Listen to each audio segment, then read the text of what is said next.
প্রস্তুতি নেন, বাংলাদেশের ৭১-এর হাতিয়ার প্রয়োজনে গর্জে উঠবে। জামাত শিবির রাজাকারের হত্যাযজ্ঞকে নিধন করা হবে। বাংলাদেশের মানুষকে আহ্বান জানাবো, বিশ্ব বাঙালিকে আহ্বান জানাবো, আপনারা সোচ্চার হন, এই হত্যাযজ্ঞের বিরুদ্ধে হুঁশিয়ারি উচ্চারণ করুন এবং জননেত্রী শেখ হাসিনাকে বাংলার মাটিতে ফিরিয়ে নেওয়ার জন্য যা যা করণীয় সব কিছু আপনারা করবেন। আমরা বিশ্ব থেকে আপনাদেরকে সাপোর্ট দিয়ে যাব। সহকর্মী সহযোদ্ধারা, এই বিপদ সাময়িক, এই বিপদ থেকে নিশ্চয়ই আমাদের উত্তরণ হবে।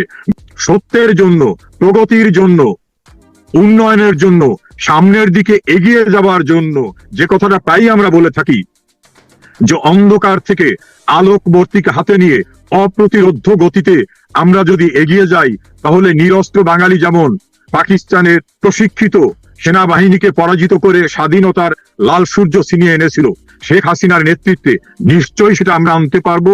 আমার বিশ্বাস সেদিন খুব দূরে না, ইনশাল্লাহ আমরা বিজয়ী হব, কেউ হতাশ হবেন না।